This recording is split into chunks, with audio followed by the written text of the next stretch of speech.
Good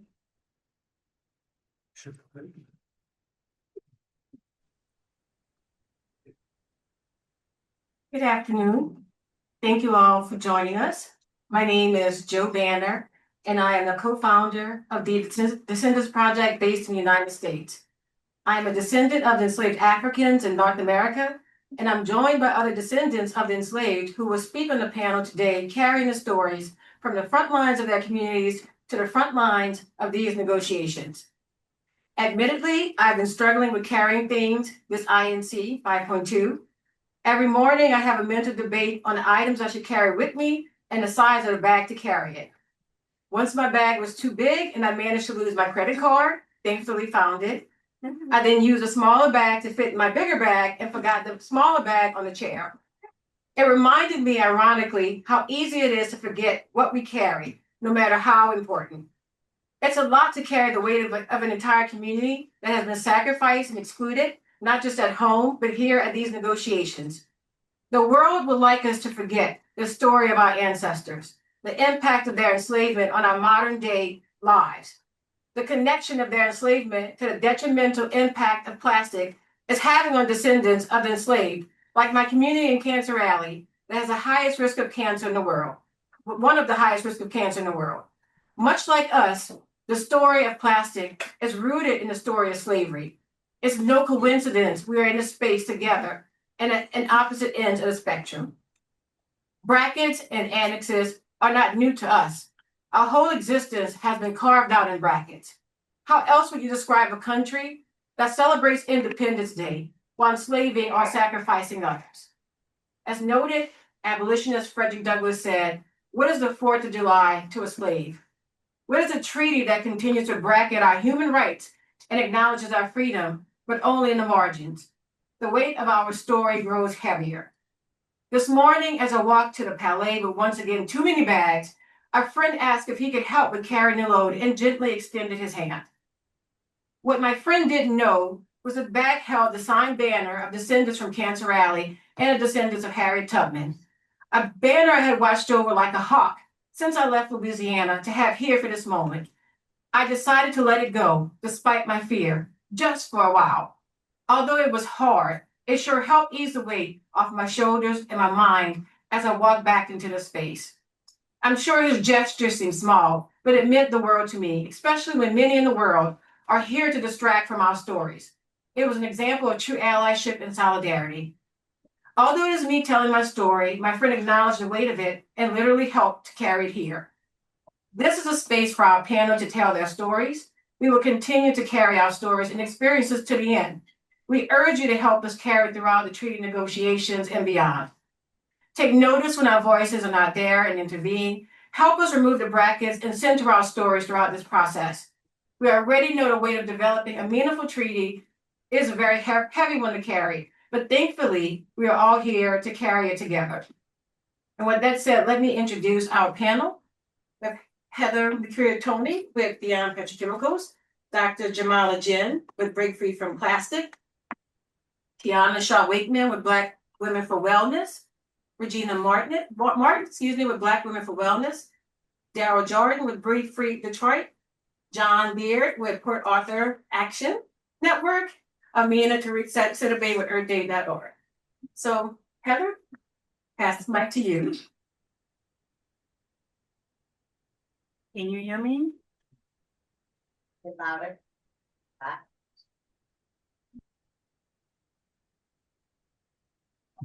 There we go. Can you hear me now? I'm from the South, so I can be loud. Okay. Well, hello, everyone. My name is Heather Mercurio-Tony. I'm the Executive Director of the Beyond Petrochemicals campaign. Our campaign has one sole focus, and that is to stop the expansion of dangerous petrochemical facilities in the United States of America, predominantly in communities that are overburdened and overrun with pollution. This press conference is about the stories that we carry, and I'll tell you a little bit of my story. I come from the Deep South. I was born and raised in the Mississippi Delta. My parents came to Mississippi through Baltimore, Maryland, by way of the Carolinas. And I'm a recovering politician. I started my career as a mayor one of the youngest in the state of Mississippi, and later served in the Obama administration as the regional administrator for EPA in the Southeast. But part of my story is also being there to watch, see, and help to provide solutions for communities that have for years, for generations, been overrun with pollution. A little bit of history, 1982, Warren County, North Carolina, where environmental justice movement, for many believe got its start, even though it actually started before that. But in 1982, you had an African-American community that was overrun with PCBs in their soil. And they literally went out and laid in the ground to prevent trucks from bringing toxic chemicals into their community. That's how serious this is for communities of color. That's how important it is for not only ourselves and our children, for the people in the future that we know will come. So while we sit here, and part of our story is the presence and being here, the fact that today we can look at this amazing panel of experts with lived experience that are here in Geneva, Switzerland, to tell you about what has happened in our communities, but also to tell you that there are ways to win and we believe in solutions, because if that were not the case, we would not be here. So in the Beyond Petrochemical campaign, I am so excited that even though I was a 7-year-old in 1982, you do the math, I know I look good. Even though I was 7 years old at that time, today I work with these amazing groups, frontline organizations that have stopped 29 petrochemical facilities from locating in communities in the United States of America. It can be done. That equates to over 330 billion single-use plastic bottles that are not in our oceans, that are not in our communities, and that are not plaguing waterways. There are more than 20,000 individuals that have taken collective actions since we've started. So the idea that people are not concerned about this issue is not true. I encourage you that as you listen to the other panelists, my friends and colleagues, as they share their stories, that you take heart, that you take it back, and that you expand this message that we're here because the Plastics Treaty is important to our homes and communities, but also because we do not want you to go through what we've been through. We do not want other communities to suffer the harm of plastic and toxic chemical pollution that we are healing from and that we are trying to prevent. We are the people who can tell you what's going to happen in the next 20 years if something is not done now. You don't have to think about it. You don't have to dream about it. Come to our homes. Come to our communities. We invite you in to see what has happened and take note of what the decisions we make here in this place can prevent if action does not take place. That's the story we want you to carry, and I encourage you to deeply, deeply consider it, and then to make collective action and share this information.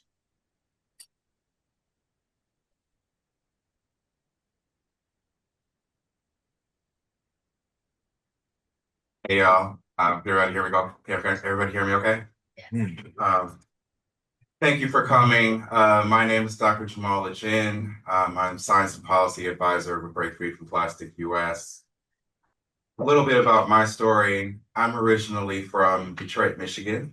And Detroit is a place that has been impacted by the full life cycle of plastics, from petrochemical refinement facilities in the southwestern portion of our city, to the fact that we used to burn our trash in an incinerator for over 50 years, which my colleague Valadero will speak to a little bit more. But as folks may remember, in the COVID-19 pandemic, there was a little thing called comorbidities, right?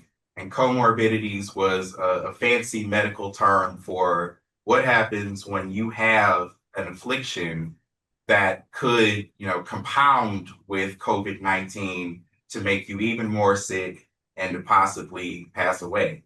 Well, when the COVID-19 pandemic hit Detroit, I watched a lot of those comorbidities manifest as an entire generation of the elders that I learned from, including my own father, being impacted and dying from COVID-19 due to the fact that these petrochemical refineries and incinerators have been in our city, affecting our air quality for over 5 decades.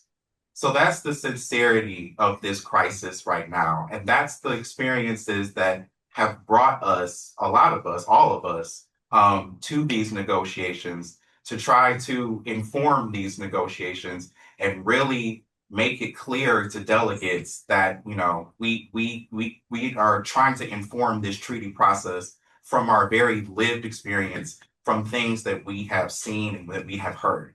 But I'm also here to talk about, as Heather mentioned, some of the solutions that can be implemented in this moment in centering the Black experience and Black voices in this process so that we can actually get a strong treaty.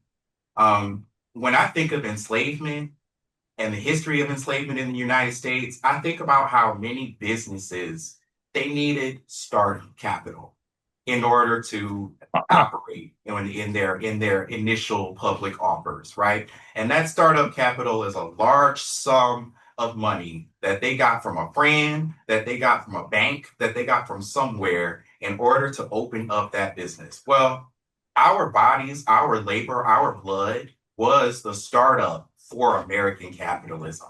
And therefore, it was the startup for petrochemicals and plastic production and everything that we're facing right now in this treaty process. So in that sense, we absolutely need legal recognition for people of African descent because as the startup capital for petrochemicals and plastics, we not only deserve to be recognized, but when you center our experiences and our voices, then you actually have a chance of undoing the harm that has been perpetuated by petrochemicals and plastics in the same way as you need to look at the startup capital that was provided in order for a company to open. And what does that look like? It looks like incorporating language around peoples of African descent in every portion of the treaty text that is relevant to it. So if it's dealing with just transition, we need to see language around peoples of African descent there. If it's dealing with those upstream control measures like banning production, banning toxic chemicals and products, then we need to see language around people of this African descent there as well. But also in the long run, our voices are not only needed in this process, but in all of the related processes of multilateral environmental agreements that intersect with this one.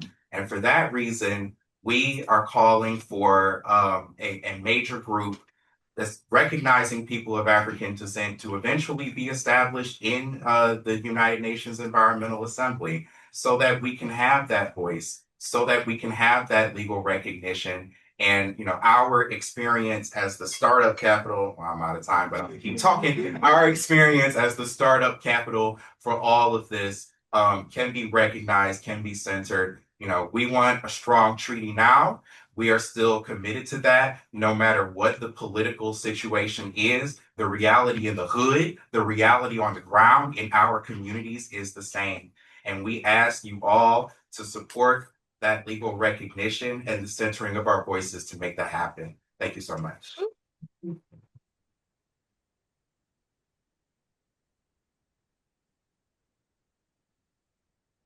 Hello, everyone. Thank you, Jay. My name is Tiana Shaw Waithman. I use she, her pronouns.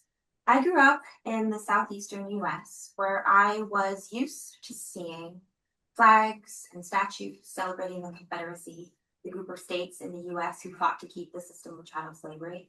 And I was taught in school that this is racism in America, a few bad actors. Despite asthma rates, despite the Black maternal mortality crisis, despite where you see trees in which communities and where you don't, where you see petrochemical build out and where you don't. Despite the lived experiences of my communities, we are taught that racism in America is a thing of the past. And what you hear on this panel and what we hope you will see written in the text of the treaty is that that is not the case. I now serve as the Environmental Justice Program Director at Black Women for Wellness, based in Los Angeles, California, in the United States. Founded in 1997, BWW is a reproductive justice human rights organization committed to uplifting the health and well-being of Black women and girls through community-based research, health education, empowerment, and advocacy. Now you may be thinking, what is a reproductive justice org doing as a UNEP accredited NGO at the Global Plastic Treaty Negotiation? What's the relevance? Well, the reproductive justice framework coined by Black women says that all birthing people have a right to have a child, a right not to have a child, a right to raise children in a safe and healthy environment, and a right to full bodily autonomy. From extraction to disposal, the life cycle of plastic pollution violates this human rights framework. This is especially true for Black women in the US, who have a maternal mortality rate that's 3 times higher than white women, in part because of environmental racism. Regina Martin, my colleague, is going to speak a bit about how the community we serve and live in South LA is impacted at the beginning stages of the plastic pollution life cycle. And I'll give a brief overview of how Black women are impacted more downstream. Black women and girls are marketed and sold the worst of the worst personal care and hair care products due to hair discrimination, racist white European beauty standards pushed on our people for generations, colorism, and extremely poor regulation. According to national data, Black women have higher levels of beauty product-related chemicals in our bodies compared to white women, independent of socioeconomic status. Some of these chemicals are endocrine-disrupting plastics chemicals like phthalates. These hormone disruptors can cause reproductive health harm, especially when introduced at certain stages of development.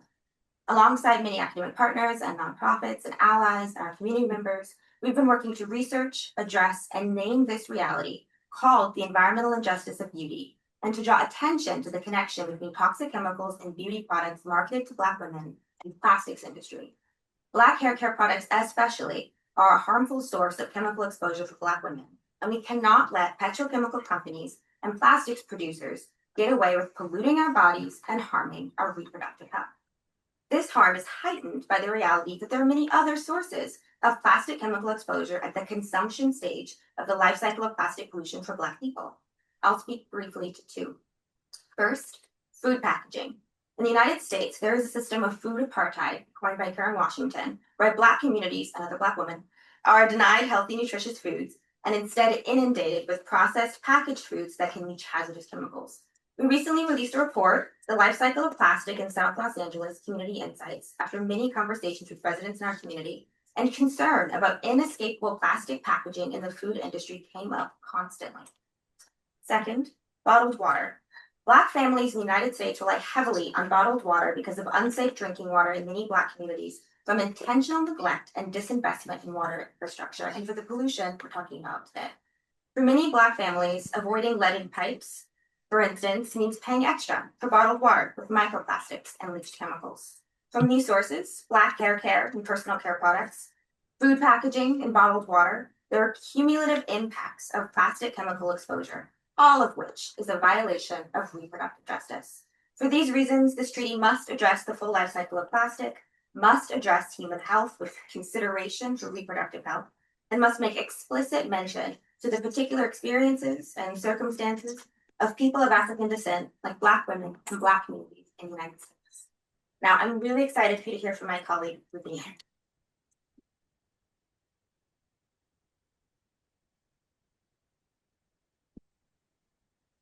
My name is Regina Martin. I am an employee and community member. Turn yours off, Tiana.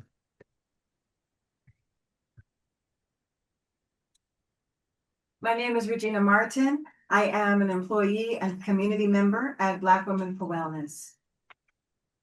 Plastic pollution begins in majority Black neighborhoods like mine, where toxic oil extraction exists right next to our homes, schools, churches, and places of work.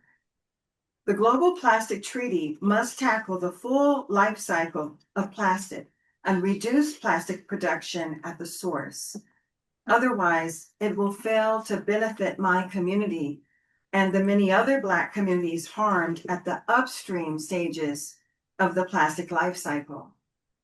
I have lived next to the Inglewood oil field in Los Angeles, South Los Angeles, my entire life, and I am used to the sight of oil derricks around my community.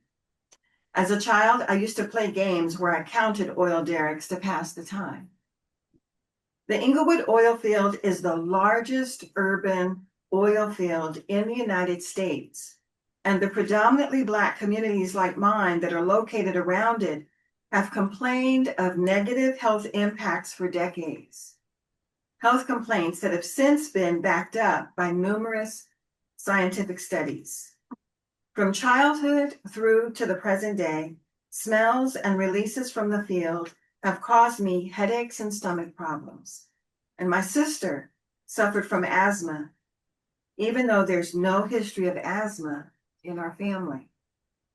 Many of my neighbors have also had their health damaged by oil extraction, reporting experiences such as nosebleeds, chronic headaches, cancer, and issues with pregnancies. This reproductive health harm has been verified by scientific research, with a Berkeley study showing higher rates of low birth weight babies and the Stanford study showing increased risk of premature birth for women in California living near oil wells. The need for a strong global plastics treaty is increasingly urgent as the greed of fossil fuel companies grows and local political will to stand up to these companies falters.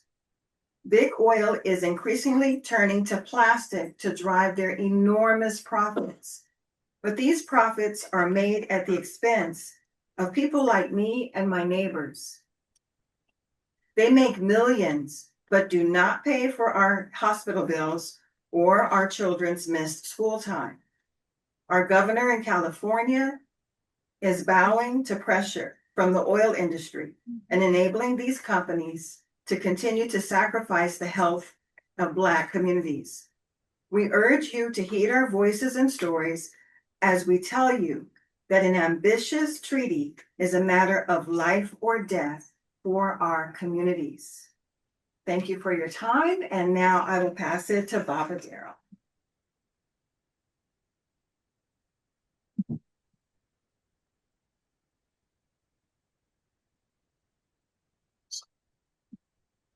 Hello, everybody. Can you hear me? Yes. Hello, and big love to all of you with us in this press conference. My name is Daryl Jordan, known almost everywhere as Baba Darrell. I'm a member of the Environmental Justice Delegation for Break Free from Plastic, as a community member affected by incineration of plastic waste. I'm a representative of Break Free Detroit, and Detroit is one of the Blackest cities in the U.S. Thanks for the opportunity to speak. I'm a longtime organizer, member, and supporter of Black and African unity, liberation, and freedom. I'm here supporting the end of plastics production and the coming together of all of us, our communities and people, to ban and stop the continuing use and manufacturing of plastics. In the city of Detroit, we struggled and won the shutdown of the incinerator that was having awful impact affecting our people, especially seniors and little children. Our victory felt great as it took more than 35 years to shut down the incinerator and stop the negative impact on the health of our people. In these last few days, of negotiations, I am hearing that the sections of the treaty that will protect our communities, like Article 3 on chemicals and Article 6 on production, are getting absorbed into other sections or eliminated entirely. I want to ask member states to please fight to keep dedicated articles on production and chemicals in the treaty. No treaty is better than a weak treaty.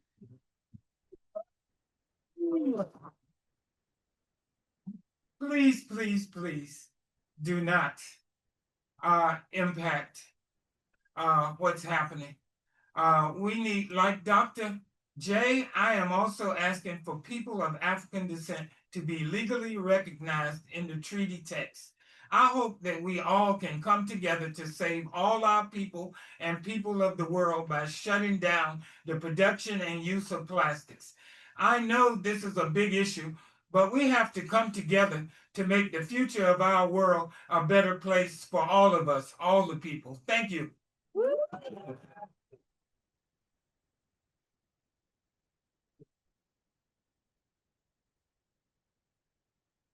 Next is my brother, Brother John.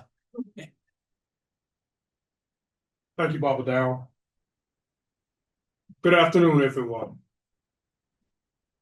I am John Beard from Port Arthur, Texas, Texas first, USA. And I'm grievously burdened, as we say here, with the concerns of my community that I bring to lay before you and the United Nations body considering this treaty. And I want to bring it to you from the perspective of someone who lives in what I call the belly of the beast. And for those of you who don't know what that means, it means to be in the most direst of situations, an almost intractable situation from which you cannot extract yourself or get away from. But I'm also here to talk about, as a descendant of African peoples, as a child of the diaspora, what that means to the diasporic movement, not only in the global South, but in the Gulf South of the United States. Let me tell you a little bit about Port Arthur. Port Arthur is one of the most polluted places on the planet, according to the United Nations.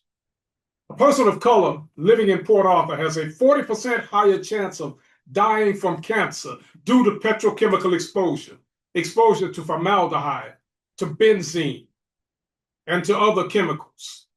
A 40% chance higher rate of dying than someone who lives 25 miles or more away. We have a high number of people who suffer from respiratory illnesses, heart, lung, and kidney disease, thanks to the petrochemical industry. But what I want to bring even more to your attention is this burden that I carry, is that we have to have a treaty that works. Because just as I've said earlier, a bad treaty, no treaty is better than a bad one. We need a treaty that first and foremost legally specifies who we are, or as we say in the United States, say our names, identify us, don't dox us, don't erase us, call us by our name, who we are. If our indigenous brothers and sisters can be identified, so can and should we. We also must look at the financial aspect. In other words, pay what you owe. You've taken so much, you've used the labor of people from the diaspora, from Africa, who were brought to America. It wasn't a cruise ship or nothing like that, ladies and gentlemen. We were forced to come here. And we came here so that our free labor could be used to build that country, to build the United States. And now it's time to pay up, or as Dr. King said, we have a check here that needs to be cashed. And that check must be cashed in our name and given control to us. And that goes into another part of the treaty and the mechanisms that we're dealing with, because that control has to be invested in the people that were affected, not in charge by the World Bank or any of the colonialist, racist, and imperialist powers that have caused this situation to begin with. So we have to do more. But we do not want to be a sacrifice zone. In fact, we refuse to be sacrificed any further. Our demand is this, very simply, that we demand a treaty that addresses the specific and unique needs of the people of Africa, of the people of African descent and the diaspora, whether they live in the global South or the global North and the Gulf South. We want to eliminate any ambiguity in that language, that we know who you're talking about when you say what you mean and mean what you say. We also cannot support a treaty that fails to recognize our God-given human rights, God-given inalienable human rights. or one that enables the proliferation of the petrochemical industry to do even more damage and bring more death and destruction, not only to our communities, but also to the world at large. So I say to you once again, say our names. We will not be erased. We will not be sacrificed. We refuse to be sacrificed. Let us have a treaty that works and works for us all, wherever you may live. But first and foremost, we will have a strong treaty or we can support none at all. Thank you.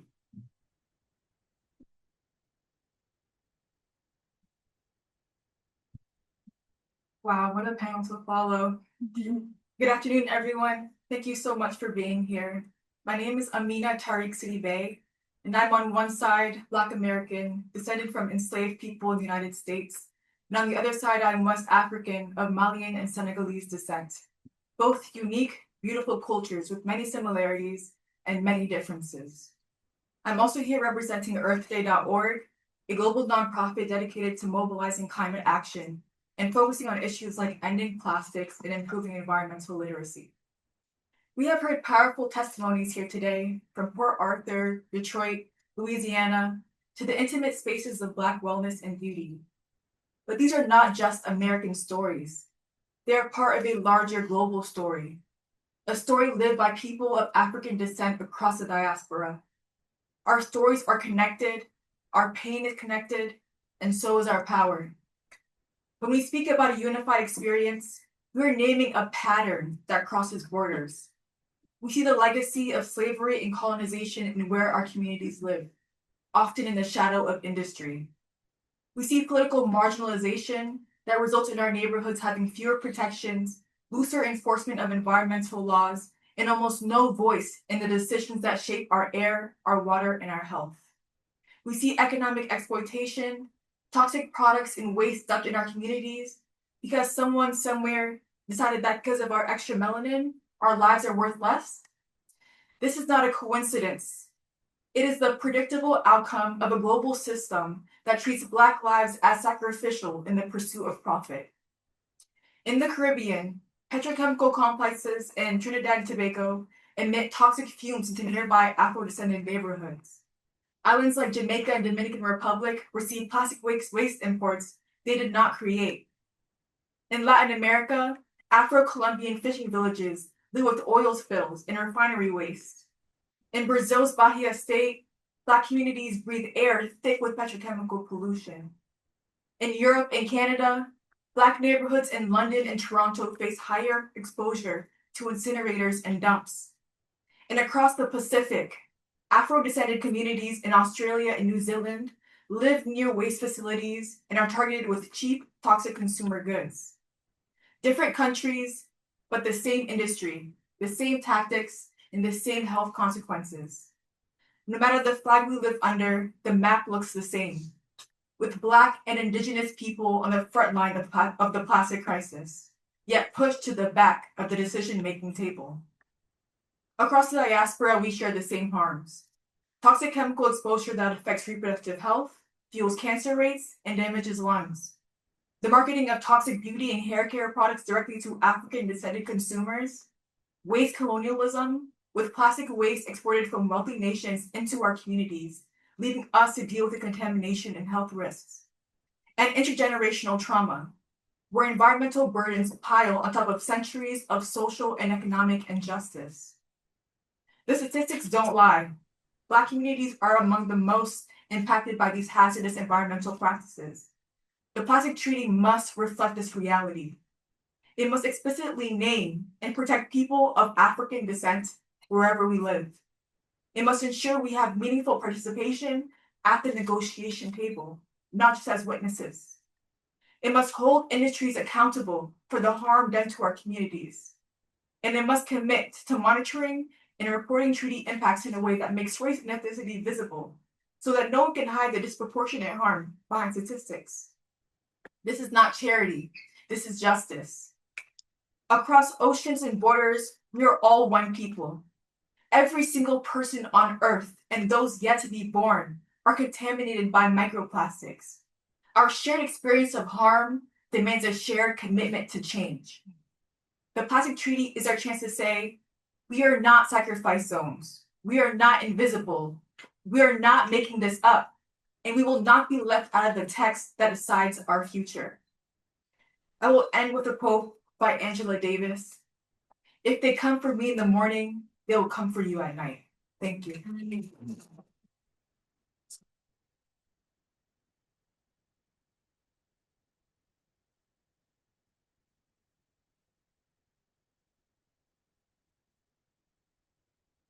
What does hope look like for you? For you as representatives of your communities back at home? For you as representatives of people of color? What does hope look like in this treaty? Thank you.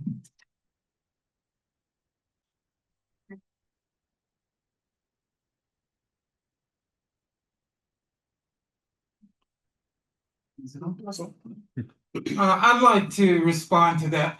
I think even though there's a real big issue and a lot of work for the people who are delegates here trying to come together and make a decision, but I think that when we go home, we have to educate, communicate, interact with people because we're dealing with an issue that impacts and can hurt everybody. And even though you might not be living right now in one of the communities that's really being really impacted, what's going on now is going to keep on growing, growing, and growing. And so if we all don't come together right now, then our great, great, great, great, great, great grandchildren in the future will not be able to live and be healthy. And so if we love people and we love ourselves and we love the world, we've got to stop this now.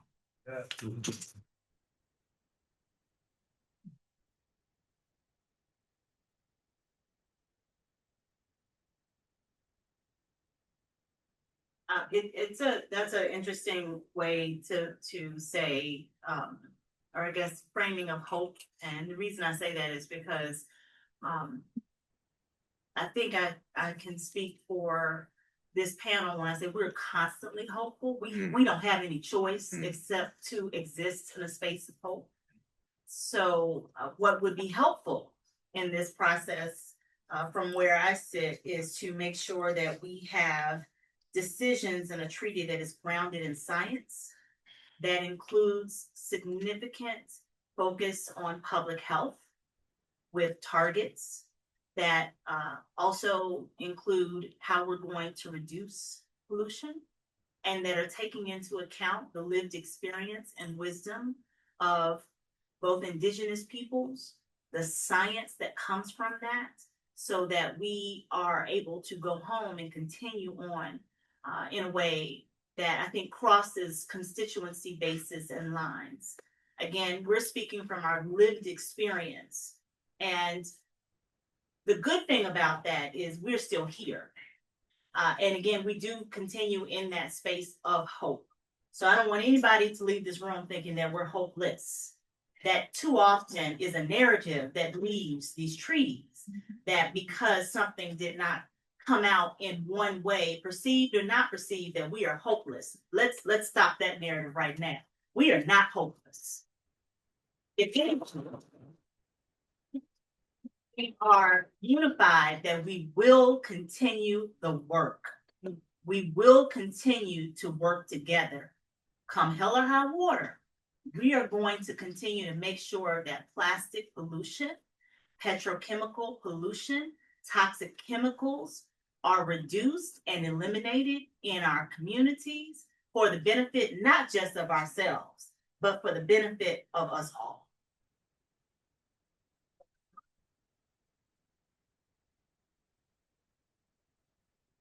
Heather brings up, excuse me, Heather brings up a very good and valuable point in that.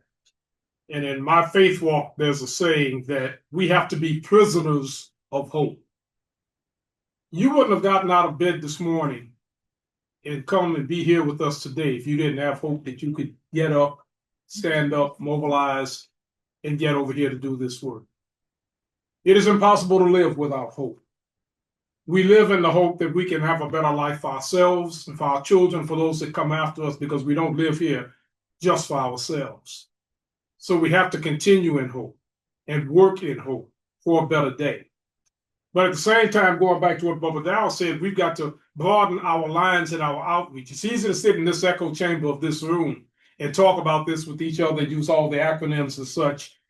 But what about the larger world out there that doesn't know or is not aware? The word says, who is my brother? Your brother is your neighbor. He's the man down the street. He's even the stranger you've never met, but it's someone that you can communicate with. And maybe by your actions and by what you do, bring them to this movement. Because while these companies have billions, if not trillions of dollars, they're billions of us. And I believe that together, when we stand, there's no greater force. I love to talk about the nation not far from here to the south, France, when they had the French Revolution and what they did. And they did not stop until they became free and freed themselves of tyranny. So we have to free ourselves of that same tyranny that's trying to grip the world right now and force us back into a life dependent on fossil fuels rather than a clean, green economy and an economy that enables us to be able to live and to be able to have a future for ourselves and for those that come after us. So don't lose hope. There's an old saying, when it gets tough and you're holding on to the end of the rope, tie a knot in it and hang on. We've got to hang on and keep fighting and keep working together, keep praying together, sometimes cry together. But if we continue in hope and continue to work, we will win. And as we like to say sometimes, I don't just believe we'll win, I know we'll win. We have to win. There's no other alternative.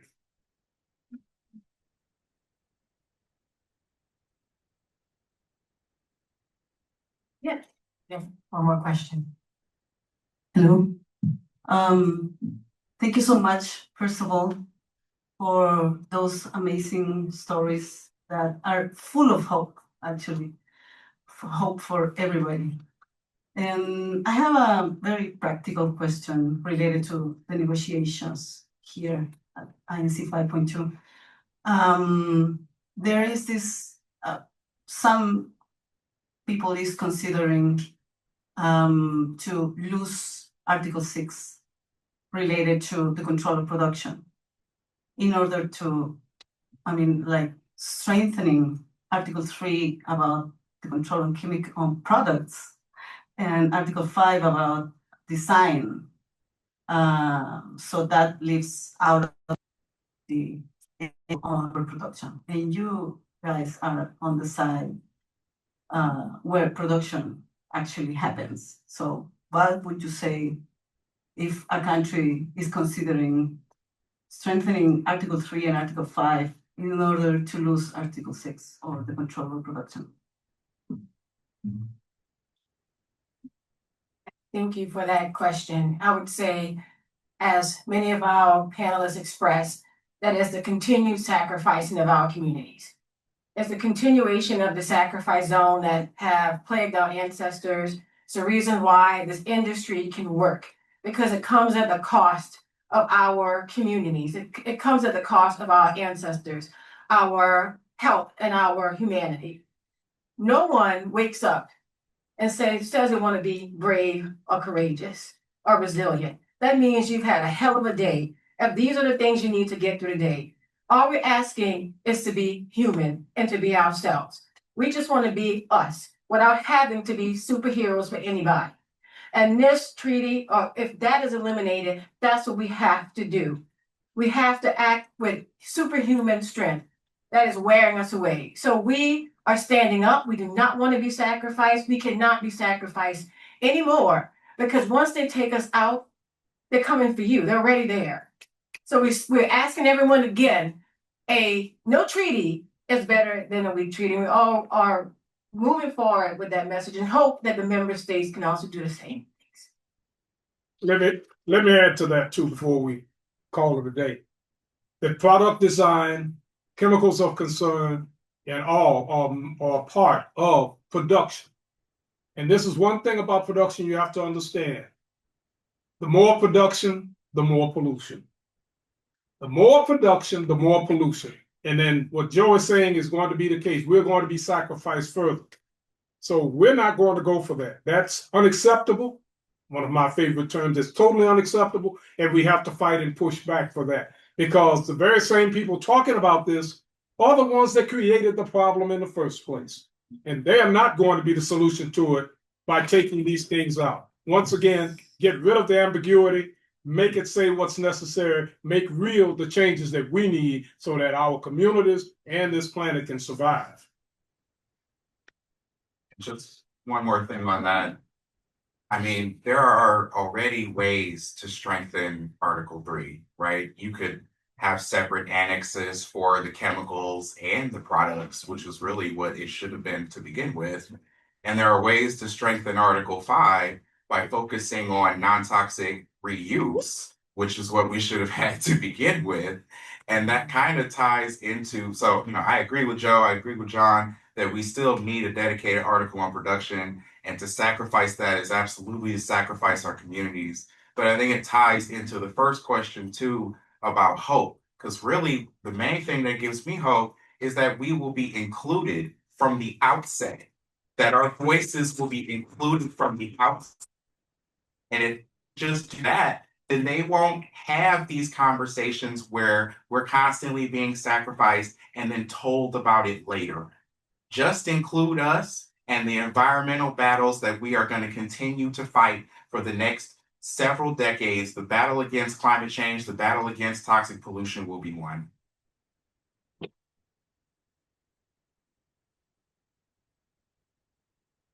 I'm gonna add again one more piece to this, because I think that's another good question. But I put this back to the journalists that are in the room, and I urge you to go back to your communities and ask the question of some subnationals of what this means for them, because we're having this conversation in a global environment, but everything global starts locally and it has to happen at home.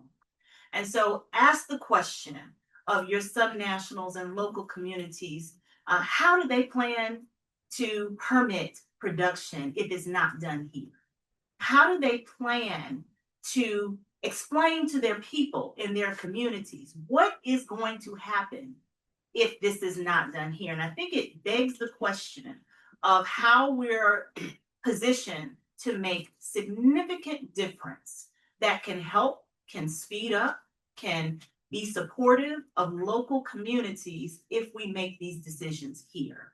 And so I really do encourage you to go back and have some local conversations in your communities, because that's the support that needs to come here from your mayors, your council members, your county commissioners, or whatever they are titled as in different countries. And when we have that galvanizing support together, it's amazing how quickly things can get done.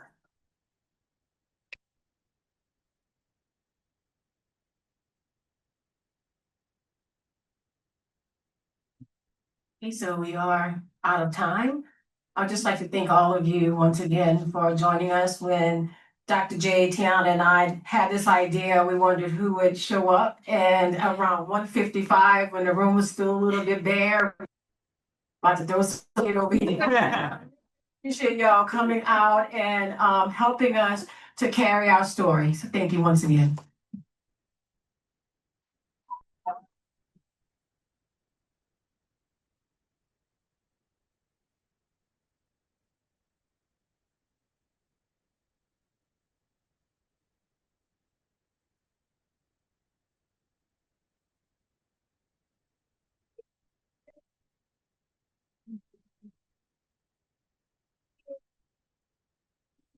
Yeah, I'm just in, so I'll have, but, I mean, we'll have.